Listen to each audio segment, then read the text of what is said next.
우리가 지난 시간에 사도행전 5장 하반부 공부했는데 어떤 내용 혹시 기억에 남으시나요? 그 사도계인 당파가 모두가 이 마음의 시기, 질투가 너무 가득해가지고 사도들을 다 또 잡아들였어요. 네. 그럼에도 주의 사자가 또 옥문을 열어주고 풀어주었더니 성전에 나가서 또 백성들을 가르쳤죠. 맞아요. 네, 그걸 보고 또 바리새인들이 너무 화가 났는데 가말리엘이라는 분이 이게 사람으로부터 왔으면 무너질 거다. 근데 하나님으로부터 왔으면 우리가 하나님을 대적하게 되는 게 된다. 그래서 풀어주기로 했죠. 맞아요. 지켜보자라고 했죠. 근데 그냥 노임당한 게 아니라 또 채찍질을 당하고 아이고. 사도들이 이제 풀렸는데 풀리고 나서도 계속 복음을 열심히 전하는 네. 못 말리는 사도들. 네. 짱구는 말려도 사도들은 못 말려. 네. 아, 네.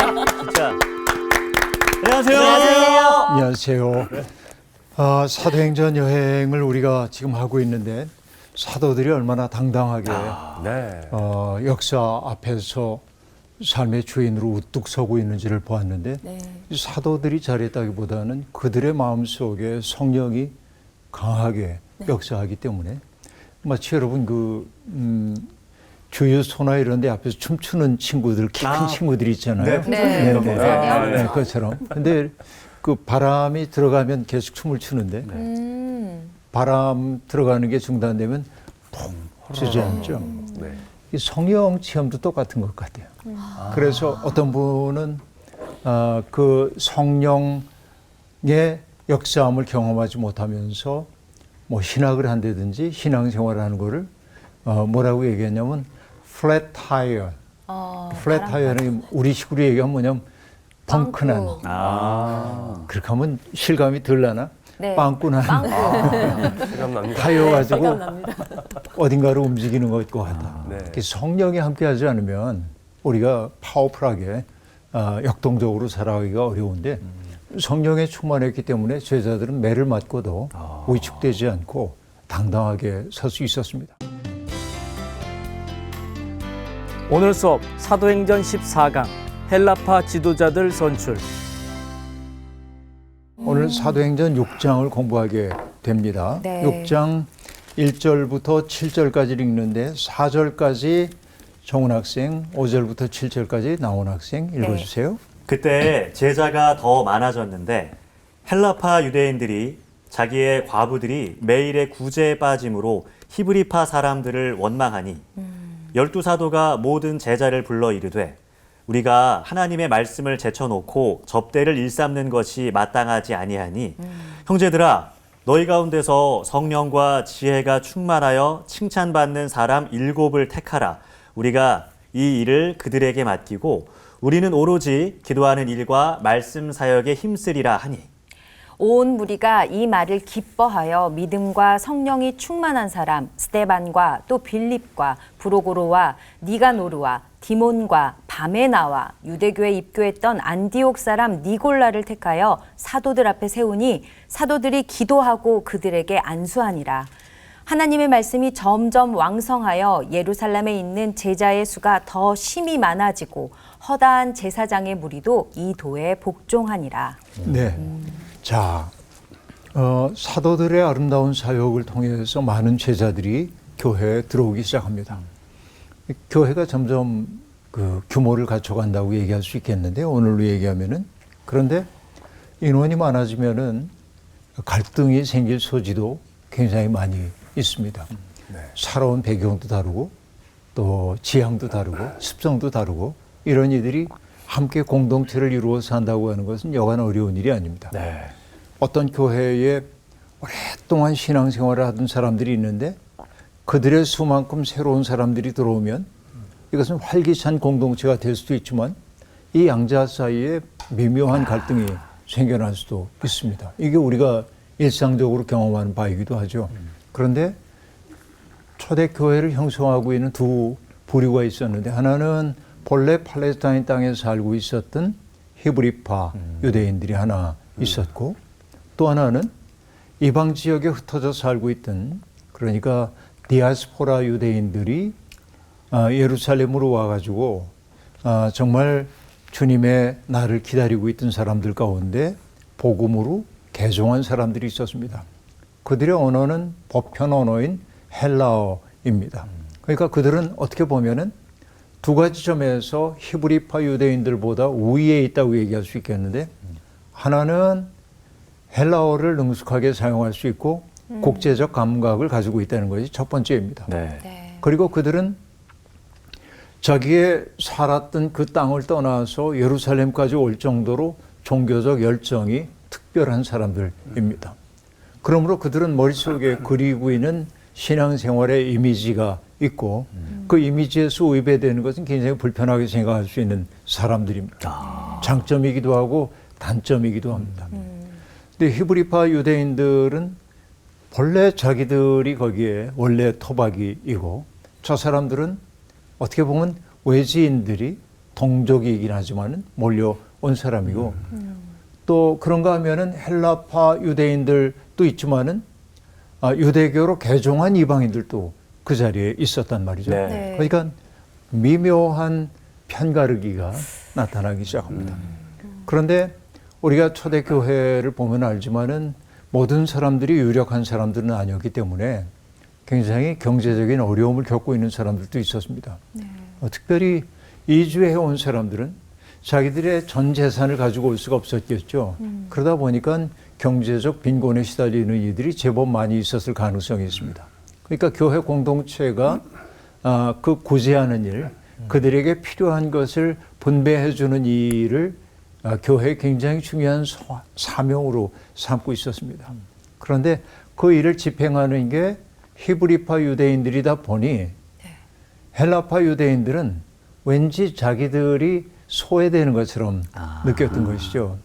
자기들 가운데 어쨌든 홀로 살고 있는 여인들이 홀대를 받고 있다고 하는 속상한 마음이 생겨서 갈등이 빚어지게 됩니다. 이것이 이제 상황이에요. 네. 지금 이 사도행전 6장의 상황이 그러한데요. 그러니까 원망했다.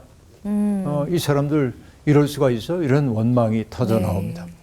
그러자 사도들이 그 상황을 빨리 알아차립니다. 그래서 제자들을 다 불러놓고 그들에게 말하기 시작합니다. 여러분 이 대목을 보면서 우리가 알 수 있는 게 성령의 충만함이라는 게 늘 지속 가능하지는 않다. 이게 성령에 늘 충만한다면 얼마나 좋겠어요. 네. 그러나 여러분 때때로 우리의 마음속에 권태가 찾아오기도 하고 회의가 찾아오기도 하고 이거 어쩔 수 없는 인간입니다. 생각해 보면 어떤 사람이 늘 명랑하기만 하면 그 사람도 참 피곤합니다. 너무 과도한 명랑함 그걸 감당하기 어려워요. 난 좀 가만히 있고 싶은데 막 웃음을 강요하고 그러면 힘들어요. 그죠? 늘 슬픈 사람을 만나도 똑같습니다. 그러니까 여러분 이 기복이 있는 게 우리의 삶인데 어떤 때는 광장에 나가서 만남의 자리를 얘기하는 거예요. 우리가 열심히 사귀기도 해야 되지만은 건강한 삶을 위해서는 골방으로의 침잠도 필요하잖아요. 네. 사람에겐. 근데 여러분 랭던 겔키라고 하는 신학자가 있는데 그분이 2차 세계대전 당시에 중국에 머물고 있었습니다. 그런데 그 중국에 머물고 있는 외국인들, 특별히 서양 사람들을 일본은 이 사람들이 배신의 행위를 하는지 모른다. 서구하고 싸우고 있었으니까 그래서 특정한 장소에 가두어 둡니다. 수용소들이죠. 그러니까 나치의 수용소와는 다르지만은 갇혀 지냅니다. 이거는 미국도 똑같았습니다. 미국의 태평양 전쟁이 벌어졌을 때 미국이 일본 사람들을 이미 미국의 시민이 된 사람들까지도 적성국가 출신이라는 이유 때문에 곳곳에 수용소를 만들고 거기에 수용을 합니다. 이게 이제 흑역사 가운데 하나이기도 한데 그런데 어쨌든 거기에 갇혀 있으면서 사람들이 가장 불편한 거 수용소에서 불편한 것 가운데 하나가 뭐냐면 개인적 공간이 없다는 거예요. 퍼스널 스페이스라고 얘기하는 그러니까 그냥 아무의 눈도 의식하지 않고 홀로 있을 수 있는 공간이 있어야 하는데 그게 없다는 게 가장 힘겨운 것 가운데 하나입니다.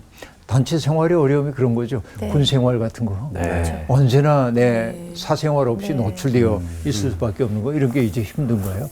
근데 어쨌든 우리의 인생이라고 하는 게 언제나 좋을 수만도 없고 언제나 나쁠 수만도 없습니다.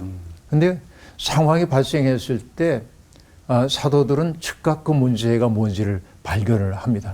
그리고 뭘 하냐면은 상황을 인식하고 해결책을 딱 내놓는 거입니다.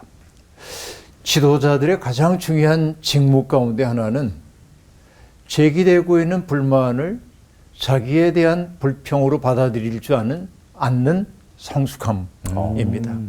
네. 우리 교회에 이런 문제가 있어라고 얘기할 때 나에 대한 공격으로 받아들이지 않고 그 문제를 풀어가기 위해 뭘 해야겠다 하고 판단하는 것이 성숙한 리더라고 얘기할 수 있겠는데요. 네. 그러니까 여러분 리더라고 하는 사람들이 모든 걸 다 잘할 수는 없습니다.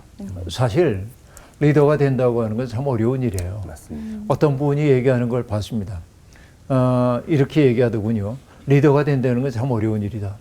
그리고 그분이 지금 내가 얘기하고 있는 인용하고 있는 그 글의 저자가 유대인이거든요. 네.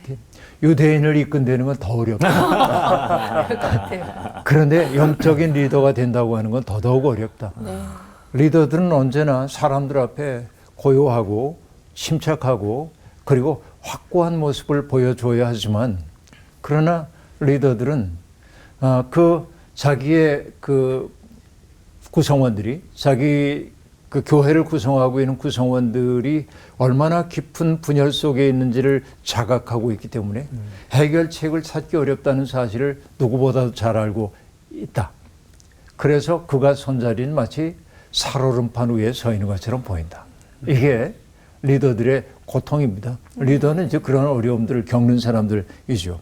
근데 어쨌든 리더들은 모든 일을 다 잘할 수는 없습니다. 행정적 능력이 뛰어난 사람도 있고 상담을 잘하는 사람도 있고 그런가 하면은 정말 누군가의 마음을 어루만져 치유해 주는 사람도 있고 설교에 능력이 있는 사람도 있고 다양한 능력들이 있습니다. 네. 그러니까 리더에게 모든 미덕을 갖추라고 요구하기가 매우 어려워요. 이게 인간적 한계이기도 합니다. 그래서 사도들은 얘기합니다. 우리가 이런 모든 문제를 교인들 사이의 모든 문제를 우리가 다 풀어가다 보면 우리가 정작 집중해야 할 것이 집중 못할 가능성이 있다. 선택과 집중이 중요합니다. 그래서 사도들이 뭐라고 얘기하냐면 우리는 하나님 말씀 전하는 일에 집중하겠다. 기도하는 일과. 그렇다고 해서 다른 일들이 부차적이라고 한 말이 아닙니다. 교회가 아름답기 위해서는 마리아도 있어야 하지만 마르다도 있어야 합니다. 네. 네. 이 둘이 함께 있어야 합니다. 우리는 성경에서 마리아와 마르다 이야기에서 칭찬받았던 게 마리아이기 때문에 마르다의 덕성을 소홀히 여기는 경향이 있지만은 그러나 마르다가 없는 마리아라고 하는 것도 공허하기 이를 데 없습니다. 네. 이 둘이 함께 가야 하는 것이죠. 그러니까 균형이 필요합니다. 말씀을 전한다고 하는 그 일은 어떻게 보면은 교회 사역의 핵심에 속합니다. 말씀을 전하는 일을 소홀히 하면서 식량을 골고루 배분하는 문제 때문에 마음을 쓰다 보면 본과 말이 뒤집히기가 매우 쉽다. 그런 얘기입니다.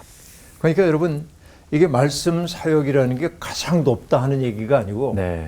어떻게 보면 말씀을 전하는 그 일이야말로 공동체가 가야 할 방향을 올바로 설정하는 일이기 때문에 네. 핵심적인 사역이죠. 네. 그러니까 이거에 집중을 해야 하는데 이걸 못하고 다른 일을 하다 보면 엉뚱한 길로 갈 수 있잖아요. 네. 그러니까 사도들은 올바른 판단을 하고 있는 겁니다. 우리는 이 일을 중심으로 하고 허드렛 일은 우리 안 할게 그런 얘기가 아니고 네. 가장 소중한 일, 방향을 잡는 일, 지향을 분명하게 하는 일, 이거를 우리들이 집중하고 다른 일들은 다른 리더들이 감당해 주면 좋겠습니다. 라고 얘기를 하고 있습니다. 네. 이게 이제 굉장히 올바른 얘기처럼 보입니다. 네. 그리고 그 사도들이 얘기합니다. 형제들아, 너희 가운데 성령과 지혜가 충만하여 칭찬받는 사람 7을 택하라. 우리가 이 일을 그들에게 맡기고 우리는 오로지 기도하는 일과 말씀 사역에 힘쓰리라 하니 자 여기서 중요한 게 뭐냐면 사도들이 우리가 리더를 뽑을게 그러지 않아요. 뭐 합니까? 맡깁니다. 네. 여러분들이 7사람을 뽑으십시오. 이건 뭐냐? 회중들에 대한 깊은 신뢰를 보여주고 있습니다. 네. 저는 이 대목이 중요하다고 생각하는데 제가 아주 강조하는 것 가운데 하나가 시내산에서 이스라엘 백성과 하나님이 언약을 맺으실 때 하나님이 당신의 뜻을 백성들에게 부과하지 않고 하나님의 뜻을 모세를 통하여 알리시고 네. 백성들이 동의하겠는지를 물어보십니다. 이게 전 중요하다고 늘 느껴요. 왜? 백성들의 동의를 구하시는 하나님. 동의는 뭐를 전제합니까? 동의하지 않습니다. 네. 거절할 수 있는 가능성을 열어두는 거죠. 네. 그건 어떤 얘기예요? 그들에게 자유를 줬다. 선택의 자유를. 그렇죠? 바로 이게 사랑법이에요. 하나님의. 네. 네. 그러니까 사도들도 그렇습니다. 우리가 권위자니까 뽑을게. 이렇게 안 하고 나는 여러분들을 신뢰합니다. 그러니 여러분들이 뽑으십시오. 근데 조건이 있어요. 성령과 지혜가 충만하여 칭찬받는 사람이어야 한다라고 말합니다. 자, 지혜가 있어야 합니다. 그 지혜라고 하는 것은 똑똑함이 아닙니다. 지혜는 덕성을 포함하는 것입니다.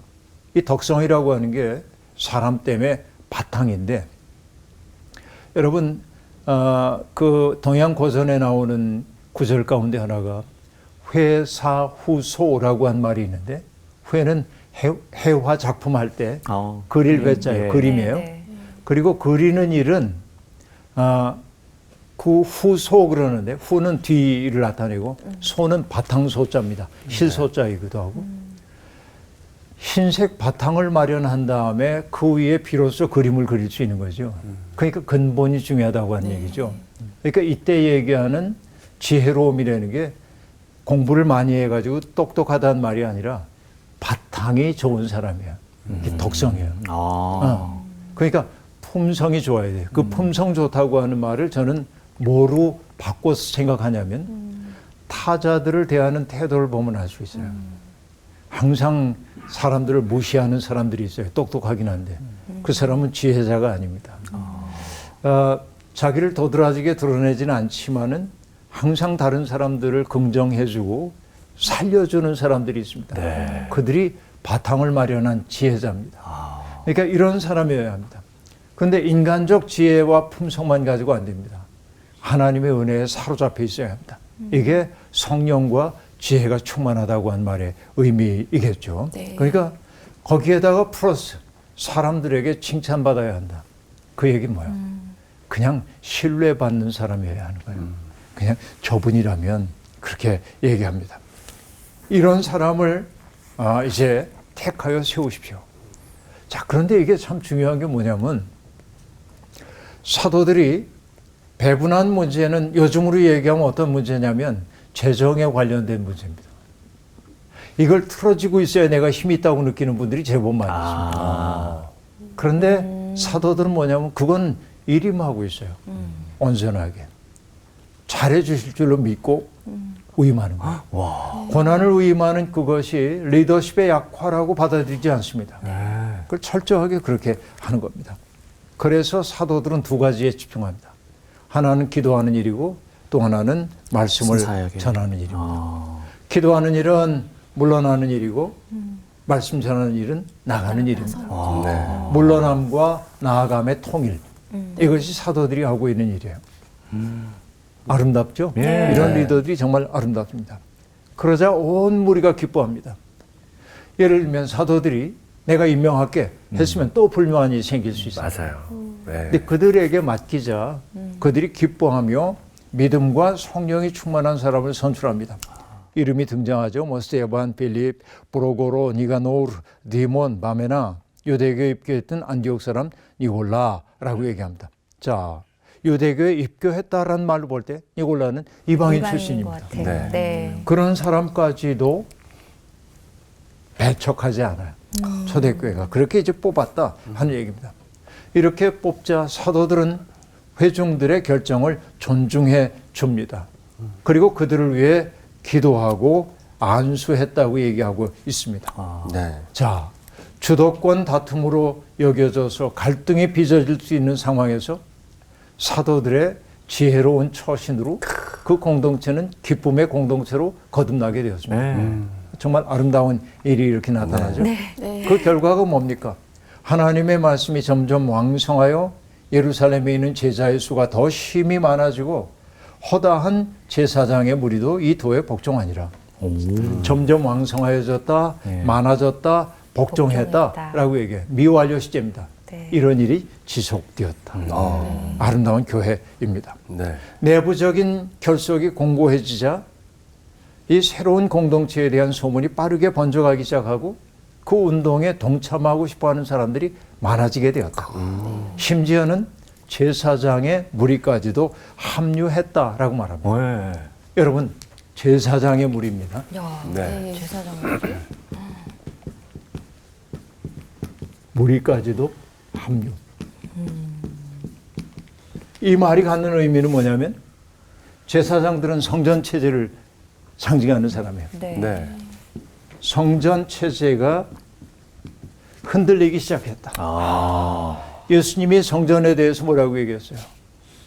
내 집은 만민의 기도하는 집인데 네. 너희가 강도의 구렬로 만들었도다. 네. 그렇죠? 강도의 구렬 혹은 뭐 소굴 속을 이렇게 얘기했어요. 왜 강도의 소굴이 됐냐면 세상의 아픔을 감싸 안아야 할 그 성전이 오히려 이익을 최우선에 두는 공동체로 바뀐 것을 보게 되었을 때 강도의 소굴이라고 얘기를 했던 것이죠. 네. 네. 근데 여기에서 제사장의 무리가 여기에 합류했다고 얘기하므로 이런 성전 체제가 토대로부터 흔들리고 있음을 넌지시 보여주고 있는 것입니다. 그렇죠? 그러니까 수많은 사람들이 이렇게 예수 운동에 동참하게 됩니다. 네. 우리는 우와 하는데 이 얘기는 동시에 성전 체제와의 갈등이 심화되겠구나. 이제 뒤편에 나오겠네요. 그렇죠. 반대급부가 네. 더 이 이제 양면성이 다 있는 거예요. 야. 인생 쉽지가 않죠. 네. 쉽지 않네요. 아, 참 분위기 하나의 너무 좋은데 문제가 지금. 풀리면 또 하나의 좋았는데. 문제가 생기고 그래요. 네. 그 다음 얘기를 이제 보게 될 텐데요. 네. 8절부터 15절까지 보는데요. 8절부터 12절까지 성원 씨, 그 뒷부분은 홍희 씨.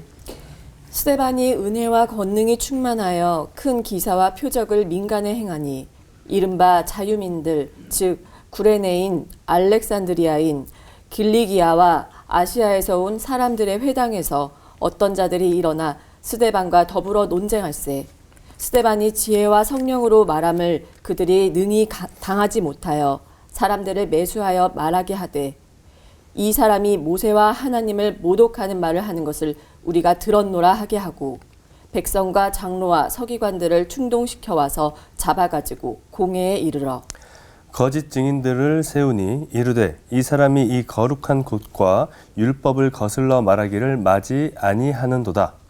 그의 말에 이 나사렛 예수가 이곳을 헐고 또 모세가 우리에게 전하여 준 규례를 고치겠다 함을 우리가 들었노라 하거늘 공회 중에 앉은 사람들이 다 스데반을 주목하여 보니 그 얼굴이 천사의 얼굴과 같더라. 네. 앞서 우리가 보기에 7 집사들이 주된 역할이 행정적인 일들을 담당한 거라고 얘기했습니다. 그러나 이 구절이 우리에게 보여주는 것은 그들이 행정적인 일에만 국한되지 않았다라는 사실을 알 수 있습니다. 8절에 보니까 스데반이 은혜와 권능이 충만하여 큰 기사와 표적을 민간에 행했다라고 얘기합니다. 네. 그러니까 이 스데반의 영향력이 굉장히 크다라고 얘기할 수 있습니다. 어떻게 보면 사도들 못지않은 그런 능력을 보여주고 있습니다. 그런데 스데반을 통해 나타나는 기사와 이적 때문에 논쟁이 벌어집니다. 네. 특별히 누구와 논쟁이 벌어지게 되냐면 자유민들. 여러분 자유민들 그러면 어떤 사람들이 떠올라요? 유목민들, 네. 막 자유롭게 떠다니는 그런. 자유롭게 떠다니는 사람들. 이게 뭐냐면 이거를 이렇게 얘기하는데요. 그 리버티라고 한 말이 자유이죠. 네, 우리가 네. 프리덤이라는 자유, 그것도 이제 그 자유이지만 리베르티노스라고 한 말은 이게 뭐냐면 freedman, 자유롭게 된 사람들이란 뜻입니다. 그 얘기는 자유롭게 되기 전에 상황이 있겠죠. 그 종이었던 사람들입니다. 종이었던 사람들인데 주인에게 공을 세웠다든지 혹은 비용을 냈다든지 예. 그래서 석방된, 아니 자유인이 된, 사면된 그런 사람들을 가리키는 말이 여기 자유민들입니다. 그러니까 이런 자유민들, 그러니 그들은 자유민들은요 꽤 능력 있는 사람들입니다. 그렇네요. 왜냐하면 종의 신분에서 벗어났다고 하는 것은 그만큼 능력이 있었기 때문에, 공을 세웠기 때문에 자유민이 되었기 때문에 그래요. 자부심도 크겠죠. 네. 우리는 자유민이야 이렇게. 그리고 거기에 어떤 사람들 얘기하냐면 구레네, 뭐 크레타 사람들, 알렉산드리아 사람, 킬리키아, 소아시아 사람들이죠. 아시아에서 온 사람들의 회당에서, 그러니까 그들이 이루고 있는 회당이 있었단 말이에요, 예루살렘에. 네. 그러니까 이방 지역에 살고 있던 사람들이 예루살렘에 와가지고 예루살렘에 본래 있는 회당 공동체 참여하기보다는 우리의 회당을 만든 거예요. 그 회당 공동체에 있는 사람들이 스데반과 논쟁을 벌이기 시작합니다. 그러니까 이 회당은요 정말 그 열정이 있는 사람들이 모입니다. 앞서도 얘기했지만 정말 열심히 있는 사람들입니다. 그러니까 여기에 특별히 그 자유민들이라고 하는 사람은 그 폼페이에 의해서 주전 63년에 유대인들이 많이 노예로 잡혀갑니다. 그런데 어느 시점에 자유롭게 된 사람들 혹은 그 후손들이기 때문에 자기들에 대한 자부심이 굉장히 강한 사람들이었습니다. 그러니까 그들과 논쟁이 벌어집니다. 예수를 두고. 그런데 성경은 그 논쟁의 세세한 내용은 하나도 얘기 안 해. 네. 논쟁을 했다는 말만 하고 있습니다. 네. 그러니까 그들이 내세운 논리와 스데반의 논리를 설명 안 합니다. 네. 다만 이렇게 얘기합니다. 스데반이 지혜와 성령으로 말함을 그들이 능히 당하지 못했다라고 얘기합니다. 자, 그러면 스데반의 권위 앞에 당신의 말씀이 옳습니다. 우리가 잘못 생각했네요. 그럼 얼마나 좋겠습니까? 여기서 여러분 성경도 그대로 인간의 버릇을 보여줘요. 어떤 분이 얘기합니다. 논쟁을 통해서 진리가 승리하는 법은 없다. 언제나 성격만이 승리한다. 성격. 얘기하는데 성격들이 드러나잖아요. 사람들. 그렇죠. 우리가 TV에 나와서 논쟁하는 사람들을 보면 우리 그 시청자들 입장에서는 진실이 뭔지를 알기 위해서, 사태의 본질을 알기 위해 보는데 서로 입장이 팽팽하게 갈 뿐이고 수렴점이 없어. 네. 네. 근데 뻔하게 보이는 얘기인데 절대 수긍 안 해. 맞아요. 왜? 수긍하는 순간 논쟁에 진다고 생각하기 때문에 그렇습니다. 그러다 보니까 자기의 입장을 강변하기 위해서 사람들이 음성을 높이고 난 그렇게 생각한다. 고집을 부리기 시작합니다. 그래서 논쟁에선 진리가 아니라 성격만이 승리한다. 이게 씁쓸하네요. 정말 그 씁쓸한 얘기이죠. 이거 그대로인데. 그러니까 그 회당 공동체, 우린 정말 열심히 있는 신자들이야 라고 하는 그들이 스데반과의 논쟁에서 스데반을 이길 수 없었다면 참 지혜가 여기 있구나. 그리고 우리가 당신의 말씀을 더 들어보기를 원합니다. 그럼 좋을 텐데 11절 사람들을 매수하여 말하게 하되 이 사람이 모세와 하나님을 모독하는 말을 하는 것을 우리가 들었노라 하게 하고 아하. 이렇게 말합니다. 그러니까 여러분 저는 이게 성경을 보면서도 늘 슬픈 게 이런 건데 사람들은 좀처럼 자기의 부족한 모습을 시인하려 하지 않을 때 어떤 일이 벌어지는지 여실히 보여주고 있습니다. 그래서 나의 부족함을 인정하는 순간 자기가 부정당한다고 생각을 합니다. 그러니까 앞서도 얘기했던 것처럼 메시지에 자신이 없을 때 사람들은 메신저를 공격하는 거예요. 근데 공격하는 것이 하필이면 십계명이 금지하고 있는 일입니다. 거짓 증언. 그것도 사람들을 매수하여 돈으로. 그렇죠? 그러면서 자기들이 가장 정당한 믿음을 갖고 있다고 얘기한단 말이죠. 우리가 스스로를 잘 돌이켜보지 않으면 안 됩니다. 모세와 하나님을 모독하는 말을 들었다고 증언하게 합니다. 여러분, 스스로 경건하다고 자부하는 사람들이 자기들의 입장을 견지하기 위해서 거짓을 자주 하는 일이 비일비재합니다. 이것이 슬픈 일입니다. 그래서 백성들과 장로들, 서기관들을 충동질하여 그를 잡아 산헤드린 공의회에 세웁니다. 똑같은 일이 반복되는 거예요. 그리고 거짓 증인들이 이제 말하는 거예요. 13절. 거짓 증인들을 세우니 이르되 이 사람이 이 거룩한 것과 율법을 거슬러 말하기를 마지 아니하는도다 라고 말합니다. 자, 산헤드린 공의회가 금과 옥조로 여기고 있는 것이 무엇인지를 그들은 너무나 잘 알고 있어요. 네. 성전과 율법입니다.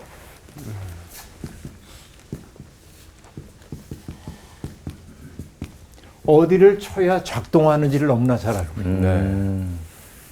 다른 거로는 안 되고 이 두 가지 핵심적인 거. 마치 여러분 예수님을 시험했던 사람들이, 예수님을 고발했던 사람들이 예수님의 두 가지 말을 꼬투리를 잡는데 이 성전을 허물라. 내가 사흘 만에 다시 세우리라.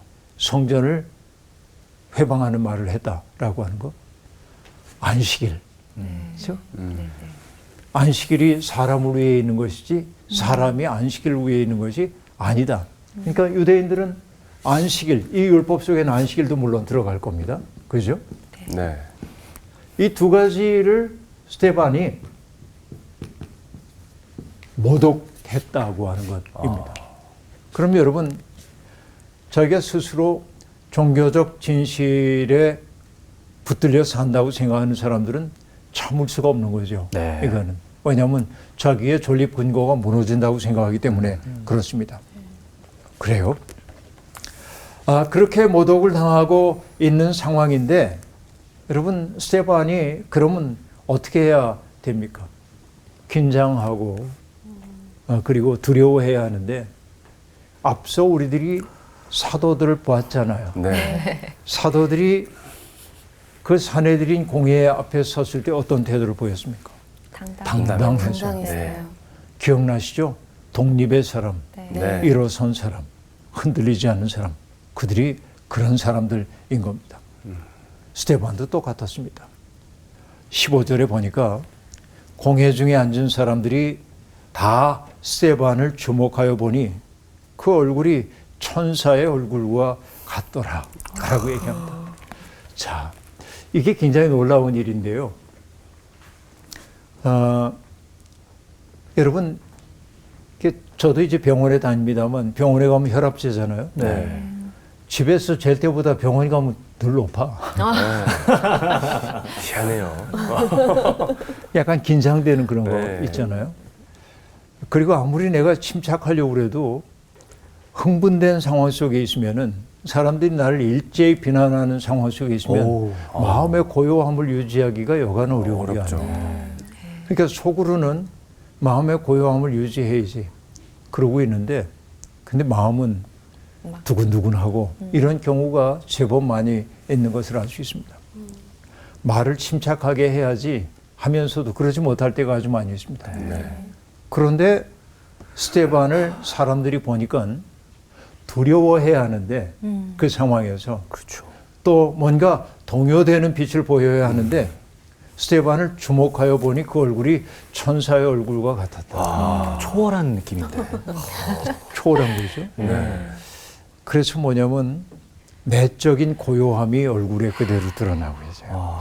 어떤 분이 얼굴을 오래 골짜기란 말로 표현한 적이 있습니다. 얼굴. 내 마음 상태가 드러난다라는 얘기죠. 누가 잘생겼다 못생겼다 하는 것은 객관적으로 조금 뭐 형태가 이쁜 사람도 있고 그렇지 않은 사람도 있는데 그 사람의 품격이 느껴지고 있는 모습들이 있잖아요. 덜 잘생겼어도 그 뭔가 그 사람을 바라보면 품격이 느껴지는 사람들도 있습니다. 그게 뭐냐면 얼의 골짜기, 그의 마음 상태가 드러나기 때문에 그럽니다. 그러니까 여러분의 얼굴에 책임을 져야 돼. 각자 얼의 골짜기입니다. 여러분, 제가 좋아하는 그 이대에 계셨던 김홍호 목사님은 이렇게 얘기합니다. 우리의 얼굴에 드러나는 빛에 대한 이야기를 하면서 빛나는 하늘에 뭇별이 반짝이듯 마음속에 핀 꽃은 언제나 빛날 것이다. 우리의 마음속에 꽃이 피었다고 한다면 그것은 빛날 것이다. 마음속에 피어오른 아름다운 꽃, 꿈속에 피어오른 아름다운 깸, 꽃이 이 봄을 끌어들이고 꽃으로 피어올라 삶은 기쁨이 되고 사랑에 물을 주어 여름이 열리면 뜨거운 햇빛과 퍼붓는 소낙비에 잎은 무성하고 지혜의 가을이 열리면 찬서리의 열매는 무르익는다. 이렇게 얘기하고 있는데 우리 마음속에 핀 꽃. 그 목사님은 예수를 누구라고 하냐면 마음에 핀 꽃이라고 얘기해요. 와. 너무 표현이 마음에 핀 꽃. 그렇죠. 세상에서 가장 아름다운 꽃. 네. 예수 그리스도. 그렇죠? 그 마음에 핀 꽃이 사람들에게 행복감을 주는 거예요. 이게. 그리고 그 꽃이 봄을 끌어들인다고 얘기해요. 그리고 그 꽃을 경험하는 사람들은 기쁨을 느끼는. 그 내면에 흔들림이 없어요. 그 기쁨은 내 속에 고갈되었던 사랑의 물이 솟아오르게 만들고 그 사랑의 물을 주면 열매가 열려요. 삶의 열매가 열려요. 그리고 은혜의 소낙비가 내리면 잎은 무성해지고 지혜의 가을이 되면 열매는 무르익는다. 이게 우리의 영적 깊이가 더해가는 모습이에요. 그러니까 여러분 이 스데반이라고 하는 사람은 그런 사람이었습니다. 앞서 사도들이 그 집사를 선택하라고 얘기할 때 조건으로 내걸었던 게 두 가지였죠. 네. 성령과 지혜가 지혜. 충만하고 사람들에게 칭찬받는 사람이어야 한다고 얘기했습니다. 스데반이야말로 성령에 충만한 사람. 안으로 꽃이 핀 사람. 그래서 그 내적인 고요함이 겉으로 드러나는 사람. 그러니까 여러분 이 스데반의 얼굴이 천사와 같았다. 참 부러운 얘기입니다. 우리가 이 혼돈의 역사 속에 살면서 우리의 얼굴에도 이런 평안함이 있다면 얼마나 좋을까요? 여러분 언제나 하나님을 믿는 사람은 누군가에게 고향과 같은 사람이 되면 좋겠어요.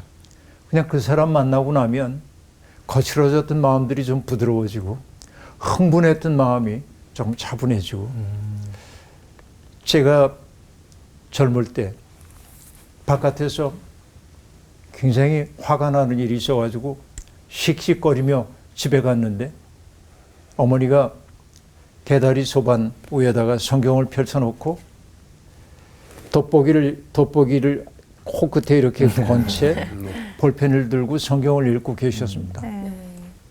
이렇게 어머니 다녀왔습니다. 그리고 내 표정이 좋지 않으니까 무슨 일이 있었냐고.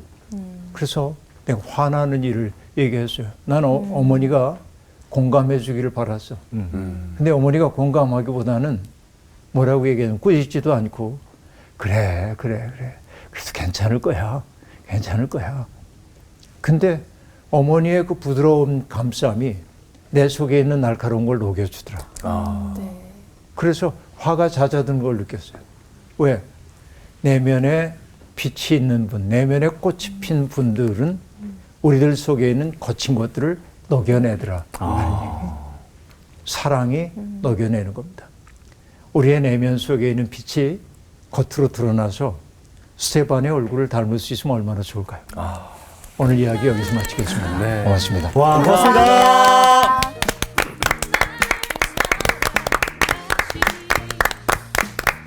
리더의 자질과 이 조건, 오늘 이런 걸 좀 배운 것 같은데 맞아요. 진짜 중요한 것 같아요. 네. 좀 네. 오버랩이 되는 어떤 상황들에 맞아요. 막 마음이 좀 아팠었는데 그걸 또 스테반의 이 마지막 행의 이 이야기의 얼굴에 네. 그냥 싹 맞아. 녹아지는 맞아요. 느낌이에요. 결국 우리가 이 마음에 핀 꽃을 사람들이 볼 수 있게 살아야 되는 거잖아요. 그렇죠. 맞아요. 그렇죠. 꽃밭이네요. 그러니까요. 진짜. 저는 그 이 초대교회 공동체 선택과 집중에서 힌트를 좀 얻었는데 그 이제 회사에서 어떤 제안을 제가 뭐 받아서 일을 이제 더 해야 되고 선택해야 되는 상황인데 이 초대교회 공동체는 더 중요한 것, 본질적인 걸 위해서 선택과 집중을 했잖아요. 네. 나도 선택할 때, 요 부분을 잘 참고를 해야겠다. 잃지 않아야 되는 부분, 놓치지 말아야 되는 부분. 좀 공부가 됐습니다. 네. 좋습니다. 우리 한 주 동안 또 마음에 하나씩 꽃을 좀 활짝 피우면서 이 꽃 죽이지 말고 더 사랑으로 키워서 만나보시면 그러니까 좋을 것 꽃 같아요. 향기도 흘려보내고. 네, 좋습니다. 그렇게 살아가시죠. 그러죠. 예.